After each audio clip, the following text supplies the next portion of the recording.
ফাগুনের ভালোবাসায় প্রাণোচ্ছ্বাসে ভরে উঠেছে বইমেলা প্রাঙ্গণ। রং বেরঙের পোশাক আর ফুলের ব্যান্ডে শোভিত হয়ে মেলাকে রাঙিয়ে তুলেছে পাঠক দর্শনার্থীরা। বেলা 11টা থেকে মেলা শুরু হয় শিশু প্রহর দিয়ে। অন্যান্য দিনের তুলনায় পাঠকদের সরব উপস্থিতি আশান্বিত করেছে লেখক প্রকাশকদের। বিশ্ব ভালোবাসা দিবস পহেলা ফাল্গুন ঘিরে উৎসবে রূপ নিয়েছে আজকের অমর একুশে বইমেলা। দর্শনার্থীরা পছন্দের বই কিনতে ভিড় জমিয়েছে স্টলে স্টলে। এছাড়া পবিত্র শবে বরাতের কারণে মেলা রাত 9টার পরিবর্তে সন্ধ্যা 7:30টায় শেষ হবে।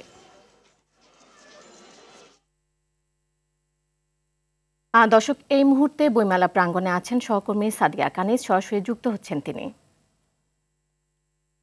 সাদিয়া, অনেকগুলো উপলক্ষ পেয়েছি আমরা একদিনে, তো নিশ্চয়ই উৎসবের রূপ নিয়েছে বইমেলা। কেমন দেখছেন প্রাণের উচ্ছ্বাস, জানাবেন আমাদের।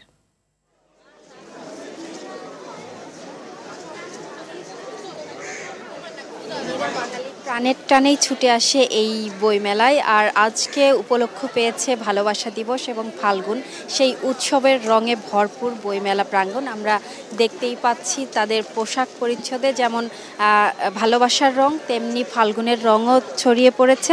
আর বইমেলায় এসে সবাই কিন্তু উচ্ছ্বাস প্রকাশ করছে।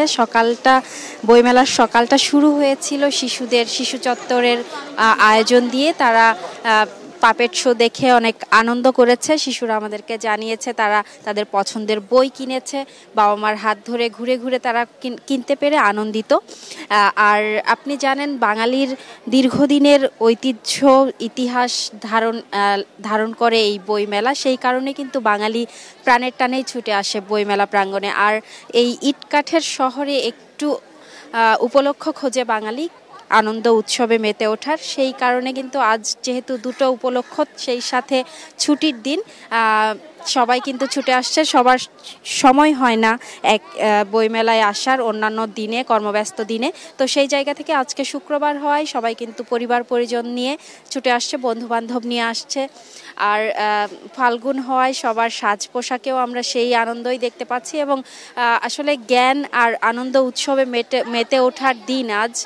তো বইমেলায়ও আমরা সেটিই দেখতে পাচ্ছি। আর আজ আসলে নতুন পুরনো যেমন লেখকদের মিলন মেলা, তেমনি লেখক পাঠক সবার মিলন মেলায় পরিণত হয়েছে এই প্রাণের উৎসব, প্রাণের বইমেলা।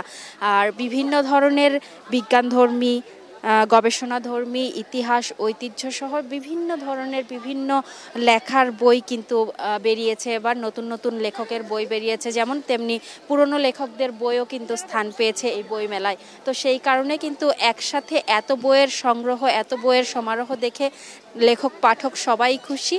তো এখন নামাজের কারণে কিছুটা আমরা সমাগম কম দেখতে পেয়েছি।